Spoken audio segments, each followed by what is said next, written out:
Chapter 3, The Sabbath Committed to the Hebrews.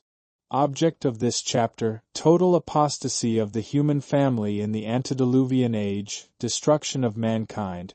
The family of Noah spared, second apostasy of mankind in the patriarchal age, the apostate nations left to their own ways, the family of Abraham chosen, separated from the rest of mankind, their history, their relation to God, the Sabbath in existence when they came forth from Egypt. Analysis of Exodus 16, the Sabbath committed to the Hebrews. We are now to trace the history of divine truth for many ages in almost the exclusive connection with the family of Abraham, that we may vindicate the truth from the reproach of pertaining only to the Hebrews, a reproach often urged against the Sabbath, and justify the dealings of God with mankind in leaving to their own ways the apostate nations. Let us carefully examine the Bible for the reasons which directed divine providence in the choice of Abraham's family as the depositaries of divine truth. The antediluvian world had been highly favored of God. The period of life extended to each generation was 12-fold that of the present age of man. For almost 1,000 years, Adam, who had conversed with God in paradise, had been with them. Before the death of Adam, Enoch began his holy walk of 300 years, and then he was translated that he should not see death. This testimony to the piety of Enoch was a powerful testimony to the antediluvians in behalf of truth and righteousness. Moreover, the Spirit of God strove with mankind, but the perversity of man triumphed over all the gracious restraints of the Holy Spirit. And God saw that the wickedness of man was great in the earth, and that every imagination of the thoughts of his heart was only evil continually. Even the sons of God joined in the general apostasy. At last a single family was all that remained of the worshippers of the Most High. Then came the deluge, sweeping the world of its guilty inhabitants with the besom of destruction. So terrible a display of divine justice might well be thought sufficient to restrain impiety for ages. Surely the family of Noah could not soon forget this awful lesson. But alas, revolt and apostasy speedily followed, and men turned from God to the worship of idols. Against the divine mandate separating the human family into nations, mankind united in one great act of rebellion in the plain of Shinar. And they said, "Go to, let us build us a city and a tower, whose top may reach unto heaven, and let us make us a name, lest we be scattered abroad upon the face of the whole earth." Then God confounded them in their impiety, and scattered them abroad from thence upon the face of all the earth. Men did not like to retain God in their knowledge. Wherefore God gave them over to a reprobate mind, and suffered them to change the truth of God into a lie, and to worship and serve the creature rather than the Creator. Such was the origin of idolatry and of the apostasy of the Gentiles. In the midst of this widespread apostasy on man was found whose heart was faithful with God. Abraham was chosen from an idolatrous family, as the depositary of divine truth, the father of the faithful, the heir of the world, and friend of God. When the worshippers of God were found alone in the family of Noah, God gave up the rest of mankind to perish in the flood. Now that the worshippers of God are again reduced almost to a single family, God gives up the idolatrous nations to their own ways, and takes the family of Abraham as his peculiar heritage. "For I know him," said God, "that he will command his children and his household after him, and they shall keep the way of the Lord to justice and judgment, that they might preserve in the earth the knowledge of divine truth and the memory and worship of the Most High. They were to be a people walled off from all mankind, and dwelling in a land of their own. That they might thus be separated from the heathen around, God gave to Abraham the rite of circumcision, and afterward to his posterity the whole ceremonial law. But they could not possess the land designed for them until the iniquity of the Amorites, its inhabitants, was full that they should be thrust out before them. The horror of great darkness, and the smoking seen by Abraham in vision, foreshadowed the iron furnace and the bitter servitude of Egypt. The family of Abraham must go down thither. Brief prosperity and long and terrible oppression follow. At length the power of the oppressor is broken, and the people of God are delivered. The expiration of 430 years from the promise to Abraham marks the hour of deliverance to his posterity. The nation of Israel is brought forth from Egypt as God's peculiar treasure, that he may give them his Sabbath, and his law, and himself. The psalmist testifies that God brought forth his people with joy, and his chosen with gladness, and gave them the lands of the heathen, and they inherited the labor of the people, that they might observe his statutes and keep his laws. And the Most High says, I am the Lord which hallow you, that brought you out of the land of Egypt to be your God. Not that the commandments of God, his Sabbath and himself, had no prior existence, nor that the people were ignorant of the true God and his law, for the Sabbath was appointed to a holy use before the fall of man, and the commandments of God, his statutes and his laws, were kept by Abraham, and the Israelites themselves, when some of them had violated the Sabbath, were reproved by the question, How long refuse ye to keep my commandments and my laws? And as to the Most High, the psalmist exclaims, Before the mountains were brought forth, or ever thou hadst formed the earth and the world, even from everlasting to everlasting, thou art God. But there must be a formal public espousal of the people by God, and of his law and Sabbath and himself by the people. But neither the Sabbath, nor the law, nor the great lawgiver, by their connection with the Hebrews, became Jewish. The lawgiver indeed became the God of Israel, and what Gentile shall refuse him adoration for that reason? But the Sabbath still remained the Sabbath of the Lord, and the law continued to be the law of the Most High. In the month following their passage through the Red Sea, the Hebrews came into the wilderness of Sin. It is at this point in his narrative that Moses for the second time mentions the sanctified rest day of the Creator. The people murmured for bread. Then said the Lord unto Moses, Behold, I will rain bread from heaven for you, and the people shall go out and gather a certain rate every day, that I may prove them, whether they will walk in my law or no. And it shall come to pass, that on the 6th they shall prepare that which they bring in, and it shall be twice as much as they gather daily. I have heard the murmurings of the children of Israel. Speak unto them, saying, At even ye shall eat flesh, and in the morning ye shall be filled with bread, and ye shall know that I am the Lord your God. And it came to pass, that at even the quails came up, and covered the camp, and in the morning the dew lay round about the host. And when the dew that lay was gone up, behold, upon the face of the wilderness there lay a small round thing, as small as the hoar frost on the ground. And when the children of Israel saw it, they said one to another, It is manna, for they wist not what it was. And Moses said unto them, This is the bread which the Lord hath given you to eat. This is the thing which the Lord hath commanded. Gather of it every man according to his eating, an omer for every man, according to the number of your persons.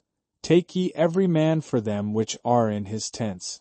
And the children of Israel did so, and gathered, some more, some less. And when they did meet it with an omer, he that gathered much had nothing left over, and he that gathered little had no lack. They gathered every man according to his eating. And Moses said, Let no man leave of it till the morning. Notwithstanding they hearkened not unto Moses, but some of them left of it until the morning, and it bred worms, and stank, and Moses was wroth with them. And they gathered it every morning, every man according to his eating, and when the sun waxed hot, it melted. And it came to pass, that on the 6th day they gathered twice as much bread, 2 omers for one man. And all the rulers of the congregation came and told Moses. And he said unto them, This is that which the Lord hath said, Tomorrow is the rest of the holy Sabbath unto the Lord. Bake that which ye will bake today, and seethe that ye will seethe, and that which remaineth over lay up to be kept until the morning. And they laid it up till the morning, as Moses bade. And it did not stink, neither was there any worm therein. And Moses said, Eat that today, for today is a Sabbath unto the Lord. Today ye shall not find it in the field. 6 days ye shall gather it, but on the 7th day, which is the Sabbath, in it there shall be none. And it came to pass, that there went out some of the people on the 7th day for to gather, and they found none. And the Lord said unto Moses, How long refuse ye to keep my commandments and my laws? See, for that the Lord hath given you the Sabbath, therefore he giveth you on the 6th day the bread of 2 days. Abide ye every man in his place, let no man go out of his place on the 7th day. So the people rested on the 7th day. This narrative shows 1. That God had a law and commandments prior to the giving of the manna. 2. That God in giving his people bread from heaven designed to prove them respecting his law. 3. That in this law was the holy Sabbath, for the test relative to walking in the law pertained directly to the Sabbath. And when God said, How long refuse ye to keep my commandments and my laws? It was the Sabbath which they had violated. 4. That in proving the people respecting this existing law, Moses gave no new precept respecting the Sabbath, but remained silent relative to the preparation for the Sabbath until after the people, of their own accord, had gathered a double portion on the 6th day. 5. That by this act the people proved not only that they were not ignorant of the Sabbath, but that they were disposed to observe it. 6. That the reckoning of the week, traces of which appear through the patriarchal age, had been rightly kept, for the people knew when the 6th day had arrived. 7. That had there been any doubt existing on that point, the fall of the manna on the 6 days, the withholding of it on the 7th, and the preservation of that needed for the Sabbath over that day, must have settled that point incontrovertibly. 8. That there was no act of instituting the Sabbath in the wilderness of sin, for God did not then make it his rest day, nor did he then bless and sanctify the day. On the contrary, the records show that the 7th day was already the sanctified rest day of the Lord. 9. That the obligation to observe the Sabbath existed and was known before the fall of the manna. For the language used implies the existence of such an obligation, but does not contain a new enactment until after some of the people had violated the Sabbath. Thus God says to Moses, On the 6th day they shall prepare that which they bring in, but he does not speak of the 7th. And on the 6th day Moses says, Tomorrow is the rest of the holy Sabbath unto the Lord, but he does not command them to observe it. On the 7th day he says that it is the Sabbath, and that they should find no manna in the field. 6 days ye shall gather it, but on the 7th day, which is the Sabbath, in it there shall be none. But in all this there is no precept given, yet the existence of such a precept is plainly implied. 10. That when some of the people violated the Sabbath, they were reproved in language which plainly implies a previous transgression of this precept. How long refuse ye to keep my commandments and my laws? 11. And that this rebuke of the lawgiver restrained for the time the transgression of the people. See, for that the Lord hath given you the Sabbath, therefore he giveth you on the 6th day the bread of 2 days.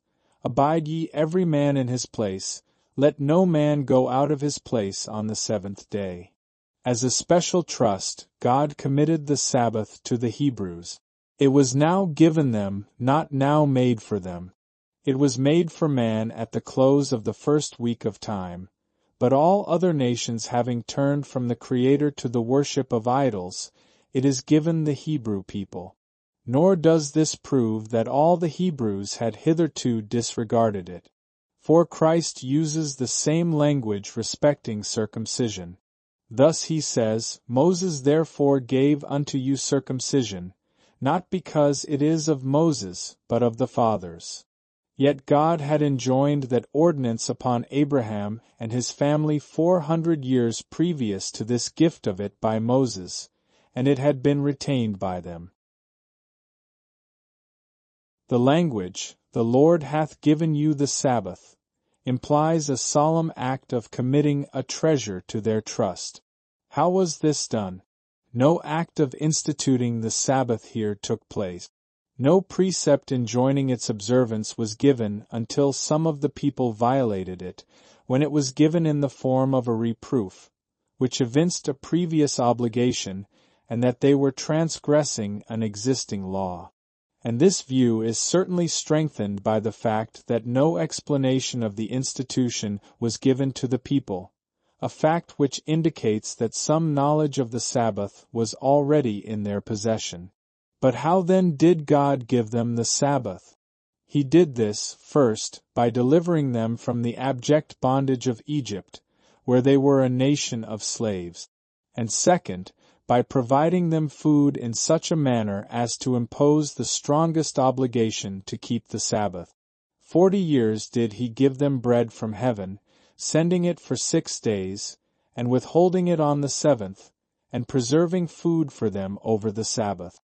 Thus was the Sabbath especially entrusted to them. As a gift to the Hebrews, the Creator's great memorial became a sign between God and themselves. I gave them my Sabbaths, to be a sign between me and them, that they might know that I am the Lord that sanctify them. As a sign, its object is stated to be, to make known the true God, and we are told why it was such a sign. It is a sign between me and the children of Israel forever, for in 6 days the Lord made heaven and earth, and on the 7th day he rested, and was refreshed. The institution itself signified that God created the heavens and the earth in 6 days and rested on the 7th. Its observance by the people signified that the Creator was their God. How full of meaning was this sign! The Sabbath was a sign between God and children of Israel, because they alone were the worshippers of the Creator. All other nations had turned from him to the gods that have not made the heavens and the earth. For this reason the memorial of the great Creator was committed to the Hebrews, and it became a sign between the Most High and themselves. Thus was the Sabbath a golden link uniting the Creator and his worshippers.